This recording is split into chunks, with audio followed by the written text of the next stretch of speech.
Now, as France marks the 80th anniversary of D-Day, President Emmanuel Macron reaffirmed his unwavering support for Ukraine during his meeting with President Volodymyr Zelensky at the Elysee Palace. Now, for more on that, we have Ukrainian MP Mariia Ionova to tell us about more. Now, welcome to TVP World, first of all. And we're looking at a meeting between Zelensky and the French President Emmanuel Macron. Can you first shed some light on what are the most important topics touched upon during the meeting? Thank you for invitation. And of course, as a Ukrainian member of the parliament and the representative of Ukrainian nation, we're really very grateful to President Macron and all the people of France for unwavering and strong support of our nation. Because really, we now need such a personal leadership, and we see it from Emmanuel Macron, and as a member of the group of seven, and also the leading member of the European Union, and also NATO, and permanent member of the UN Security Council. So he is consolidating, first of all, the Western support for Ukraine, and really he proposing new strategically important initiatives to defeat aggressor. And that is why, of course, it was really very important, President Zelensky and Macron's meeting and all their speeches, because Ukraine needs such leadership in the West. And about the initiatives and the topic, what they have discussed, as you know, the dire situation on the battlefield, as well as the critical state of Ukraine's energy infrastructure after daily Russia massive bombardment and missile strikes require really more engagement and assistance from our Western alliance. And that is why we have also heard that we still have to close our sky over Ukraine to protect Ukrainian people, Ukrainian cities, infrastructure from Russian missiles. And that is why, of course, his statement for Mirage-2000 and starting the pilot training program is really very great, because unfortunately, we are still waiting for X-16, and we definitely need more jets to save lives in Ukraine. Second, it's that our Ukrainian armed forces, they need permission to use the Western long-range missiles, drones, artillery systems. And we really also appreciate Macron's statement that of his positive stance on that matter. And one more thing, that when you hear that Putin's blackmailing and, his promises, the French people also could remember that even without such permissions, Russia has been constantly helping and encouraging the different forces and groups in Africa to attack the French forces, to undermine French interests, to counter French allies in the region. That is why Russia will do it despite any further initiatives to strengthen support to Ukraine. And I think that we have to be very careful and to do our job to defeat aggressor. And my last point is definitely we welcome the brave and ambitious initiatives of Macron aimed at creating the environmental of strategic ambiguity for the aggressor, because we really such strategy is a key to our success, as Putin and his allies, they want and are prepared for predictable scenarios. And we must bring really the strategic war fog to the war to ruin the plans of aggressor. And that is why I think that even including deployment of the military contingent on our territory, we really also appreciate on that stage. And of course, Macron also has mentioned, and Zelensky has mentioned that, yes, we also have to follow and to continue mobilization, and it goes. We thank France for the support on this track and commitment to train another brigades in France. So because we see also that this war is not only against Ukraine. This war is against the West and democratic values. And that is why we also have to unite all our efforts and to be really more active on summit in Washington to get invitation to NATO for Ukraine. And I hope that, and I know that Macron will advocate, and we hope that he will advocate very strong in this regard also. So you mentioned now the invitation to NATO and now the hope that perhaps France would be the one to also bring that to the NATO table. I wonder, in what other ways do you think does France support influence Ukraine's goal for NATO and the EU membership? Political support of France on our path to EU and NATO, of course, is crucial. And we in Ukraine, we hope for active promotion of France for our strategic decisions on launching accession talks with the EU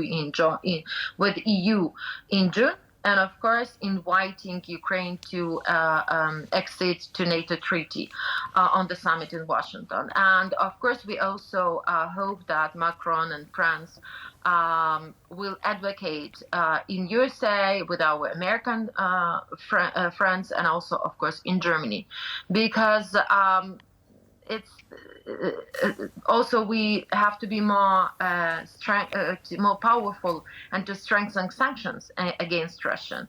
And in this regard, we have to do more job in France, because we unfortunately know that trade is still with Russia, especially on LNG. And that is why I think that we have to be very straight and to cut all the resources to finance Russian military machine. You mentioned something very interesting there, saying that strategic ambiguity should be the key to success when it comes to dealing with Russia. And I was hoping to ask you a little bit about it because, traditionally, we would imagine having a firm stance with a unified stance that do not tread on us or we will fight back might be a stronger deterrence. Can you help us explain why strategic ambiguity in this case might be something that's even more important? As I have mentioned, this aggression is absolutely against West democracy and NATO countries. And we really must strip Putin off resources to continue its war against Ukraine, against the West, and against the free democratic world. Because if we will not, Putin was really very clear that he would like to restore the borders, the NATO borders of 1997. We realize that we are fighting here, and while we are fighting here, he could also provocate some NATO member states, as Baltic countries or others. But of course, the main battlefield is here in Ukraine. And I think that for all our allies and friends, it's much cheaper to help us to defeat Putin and to take off his militaries and his army from the territory of Ukraine, because we really need this long-distance artillery missiles to destroy the logistics, the warehouses of weaponry, which is just a few kilometers from Ukraine. Believe me, I was visiting frontline recently, and unfortunately, our military soldiers are saying that they have very heavy weaponry really very near Kharkiv region, and of course on temporary occupied territory, and that is why we have so many damages, especially, in some towns and cities. Now, for example, in Kyiv, we do not have electricity more than 12 hours. So, and it will be worse. And that is why we really need to protect our air, and of course, to have such systems which will destroy airplanes, Russian airplanes, with missiles and rockets. So now specific steps are being undertaken. I am talking especially about the peace summit that is to happen next week in Switzerland. So now having in mind also that now more than 100 countries are taking part in that particular meeting, what outcomes do you expect from it? We really appreciate all the leaders who are planning to visit Switzerland. Of course, we are talking about peace and it's Ukraine's peaceful plan. We absolutely realize the threats, and we have the steps.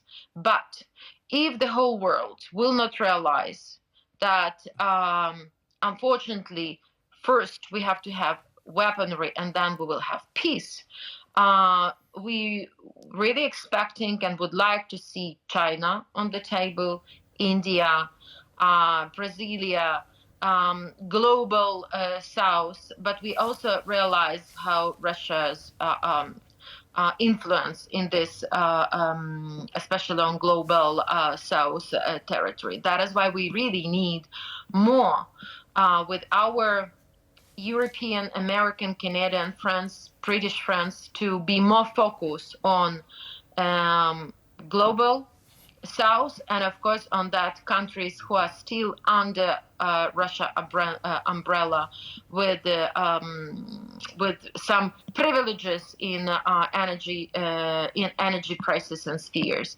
I'd like to be optimistic, of course, and I think that this is the first summit where the strategies will be discussed. But of course, this summit, to be honest, we realize that it will not bring peace immediately.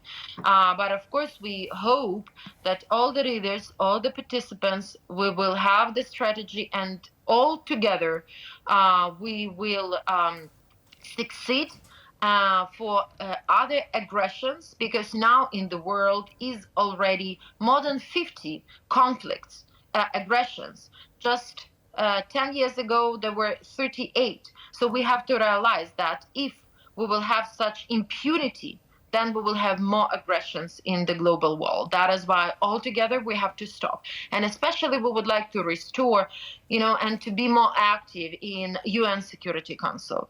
It's just a shame that the aggressor is a constant member of UN Security Council. And such huge and strong, powerful countries are not able to punish the aggressor who is providing genocide on Ukrainian territory. And believe us, we really do not want for other states to have such war crimes as we have in Ukraine on other countries. That is why altogether we have to defeat Putin here in Ukraine and to get them to Russia territory and to restore our territorial integrity.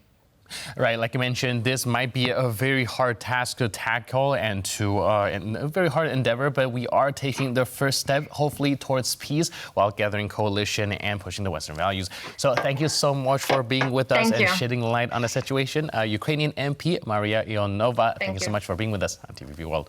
Thank you so much. Thank you.